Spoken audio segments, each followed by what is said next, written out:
नमस्कार, स्वागत है आपका कुंडली टीवी पर। नववर्ष की शुरुआत हो रही है। 2022 में कैसा रहेगा जनवरी का महीना, इन सब की जानकारी देने के लिए हमारे साथ जुड़े हुए हैं नरेश कुमार जी। स्वागत है सर आपका। नमस्कार कुंडली टीवी के सभी दर्शकों को मेरी तरफ से नववर्ष की शुभकामनाएं। आपका नववर्ष जो है वो मंगलमय है और भगवान की कृपा आप पर बनी रहे। जी, नरेश जी बात करेंगे अगली राशि वृष की। वृष राशि के लिए ये नववर्ष कैसा रहेगा? नेहा, सबसे पहले तो यह है कि दो ट्रांजिट होंगे जो साल के शुरू में ही। सबसे पहला ट्रांजिट जो है वो सूर्य का होगा। सूर्य यहाँ से पाकिस्तान में आ जाएंगे 14 जनवरी को। फिर उसके बाद अगला जो ट्रांजिट होने जा रहा है वो मंगल का होगा। मंगल 16 जनवरी को यहाँ पर ट्रांजिट करके अष्टम में आ जाएंगे। शुक्र अस्त हो जाएंगे 6 जनवरी को और 11 जनवरी तक 6 दिन के लिए अस्त रहेंगे। इसी लिहाज से ये जो है सारा फॉर्मेशन इसका बनेगा। राहु केतु एक्सिस में सारे ग्रह हैं, आप देख सकते हैं। ये जो राशि है चंद्र राशि है वृष राशि की, लेकिन जिनका लगन वृष है या जिनकी नाम राशि वृष बनती है वो भी इस राशिफल को जो है वो देख सकते हैं। कालसर्प योग की यहाँ पर फॉर्मेशन बनी रहेगी जब तक चंद्रमा आगे नहीं निकल जाते इस राशि में। और ये होगा लगभग 16 जनवरी या 17 जनवरी के आसपास जब चंद्रमा आगे निकल जाएंगे। तो ये इस तरीके से रहेगा। जो ट्रांजिट होगा इसका प्रभाव इसी तरीके से जनवरी महीने में रहेगा वृष राशि के जातकों पर। जी। तो नरेश जी इसके साथ हम हेल्थ की बात ज़रूर करेंगे कि जो वृष राशि के जातक हैं, उनकी जो हेल्थ है वो कैसी रहेगी? देखिए नेहा, यहाँ पर शुक्र बनते हैं छठे भाव के स्वामी। जी। छठा भाव रोग ऋण शत्रु का भाव होता है। यहाँ के स्वामी अष्टम में आकर बैठे हुए हैं। अभी फिलहाल अष्टम में ही है और यहाँ अष्टम में ही रहेंगे और यहाँ पर अस्त भी हो जाएंगे। 6 दिन के लिए अस्त हो जाएंगे। छठे के मालिक का अष्टम में आना अच्छा नहीं है एक तरीके से सेहत के लिहाज से। तो यदि आपकी उम्र थोड़ी सी ज़्यादा है, 40-45 के पार की आपकी उम्र है, तो आप थोड़ा सा डाइजेशन को लेकर ज़रूर ध्यान रखिएगा, क्योंकि ये भाव डाइजेशन का भी भाव होता है। इस भाव के स्वामी का अस्त हो जाना आपकी डाइजेशन को जो है वो डिस्टर्ब कर सकता है। खासतौर पर 11 जनवरी तक आपको इसका विशेष तौर पर ध्यान रखना है। और चूंकि सूर्य भी अष्टम में है, सूर्य सेहत के कारक ग्रह होते हैं। ये भाव जो है वो एक्सीडेंट का भी भाव होता है, सडन लॉस का भाव यही होता है। यदि आपको आईसाइट से रिलेटेड कोई समस्या आ रही है तो भी आपको थोड़ा सा ध्यान रखना पड़ेगा आपकी सेहत का, आपकी आइज का, क्योंकि सूर्य की सीधी दृष्टि पड़ रही है दूसरे भाव के ऊपर। ये स्थिति रहेगी 16 जनवरी तक।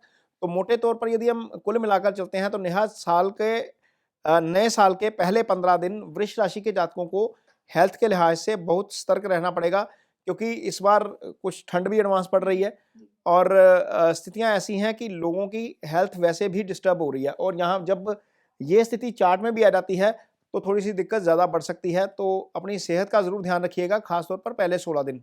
जी, तो चलिए ये तो थी हेल्थ की बात। आगे हम बात करेंगे फाइनेंस की कि जो वृष राशि के जातक हैं, उनका फाइनेंस के हिसाब से जनवरी का महीना कैसा रहेगा? देखिए नेहा, यहाँ पर गुरु बनते हैं आय भाव के स्वामी। जी। गुरु यहाँ पर कर्म स्थान में है।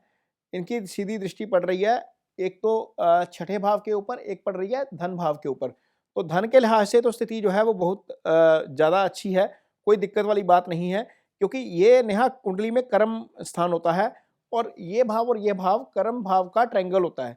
तो गुरु जब यहाँ पर बैठते हैं तो इस भाव को एक्टिवेट कर देते हैं। तो जिनको नेहा जॉब नहीं मिल रही है उनके लिए स्थिति ये बड़ी अच्छी बन गई है कि गुरु यहाँ पर पंचम दृष्टि से देखेंगे दूसरे भाव को, जहाँ से पहली जॉब देखी जाती है। तो जिनको जॉब नहीं मिल रही है उनके लिए जॉब बन मिलने के चांसेस जो हैं वो अच्छे हो गए हैं। तो नया साल आपके लिए शुभ समाचार लेकर आएगा जॉब के फ्रंट के ऊपर वृष राशि के जातकों के लिए। जिनको जॉब में प्रमोशन नहीं मिल रही है नेहा, उनके लिए भी ये स्थिति अच्छी है, क्योंकि ये कर्म का भाग्य है और भाग्य का कर्म है। 9वें का ये 10वां होता है, 10वें का 9वां होता है। तो ये भी एक्टिवेट है, तो प्रमोशन के द्वार भी खुल रहे हैं। जो निश्चित तौर पर जब प्रमोशन के द्वार खुल रहे हैं तो आय भी सुधरेगी, क्योंकि गुरु धन भाव को देख रहे हैं। हालांकि आय भाव के स्वामी अपने से 12वें में है, लेकिन इसके बावजूद धन भाव को देखना गुरु का अच्छा है। जिनका काम विदेश से जुड़ा हुआ है, जो लोग एमएनसी में काम करते हैं, जिनका एक्सपोर्ट का काम है, इंपोर्ट का काम है, उनके लिए भी स्थिति ऐसी हो सकती है कि उनके लिए चांसेस जो हैं वो थोड़े से ज़्यादा ब्राइट हो जाएंगे धन के लिहाज से। तो आय और धन के लिहाज से स्थिति नेहा वृष राशि के जातकों के लिए अच्छी है। जी, तो चलिए इसके बाद बात करते हैं रिश्तों की कि रिश्तों के हिसाब से जनवरी का महीना जो वृष राशि के जातक हैं, उनके लिए कैसा रहेगा? नेहा, मैरिड कपल जो हैं वो उनको थोड़ा-सा ख़ास तौर पर ध्यान रखना पड़ेगा यहाँ पर। कारण ये है कि मंगल यहाँ पर अष्टम में है, सप्तम भाव में चल रहे हैं। ये शादी का भाव होता है, ये पार्टनरशिप का भाव होता है केतु यहाँ पर ऑलरेडी हैं, राहु केतु के बीच में मंगल जो है वो स्थिति अच्छी नहीं है। ये एक तरीके से विस्फोटक स्थिति है। पार्टनर की हेल्थ को भी दिक्कत हो सकती है, आपको पार्टनर के साथ भी दिक्कत हो सकती है। तो अपनी वाणी पर थोड़ा-सा नियंत्रण रखिएगा, चूँकि राहु चंद्रमा के ऊपर से ट्रांज़िट कर रहे हैं, लगन में ट्रांज़िट कर रहे हैं, तो ऐसा हो सकता है कि आप ऐसी चीज़ों के ऊपर रिएक्ट करें जो शायद ना हुई हों।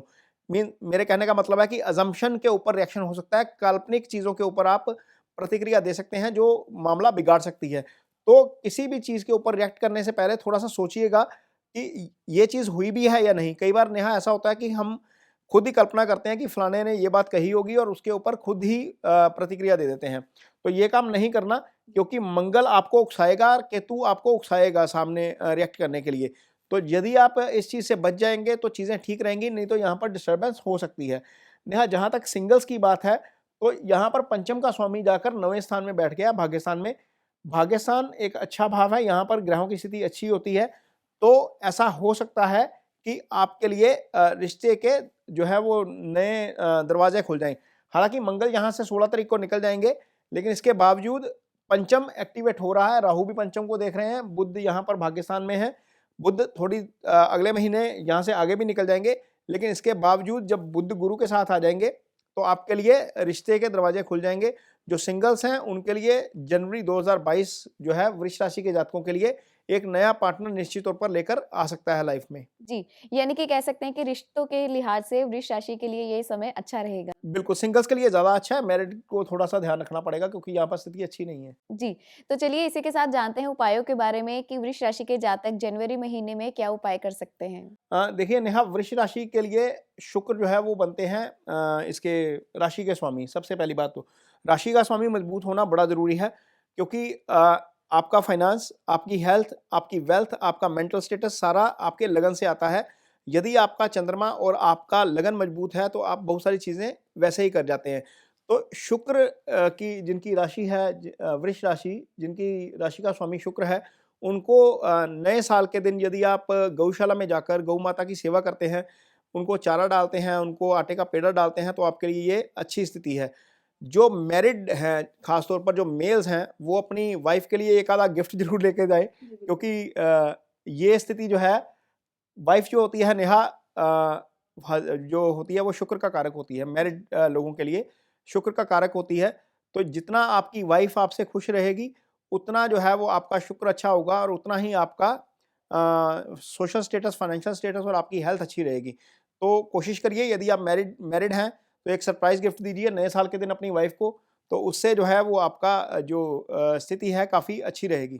तो ये था जनवरी 2022 में कैसा रहेगा वृष राशि का हाल। नेक्स्ट एपिसोड में हम बात करेंगे अगली राशि मिथुन की। जुड़े रहें हमारे साथ। धन्यवाद।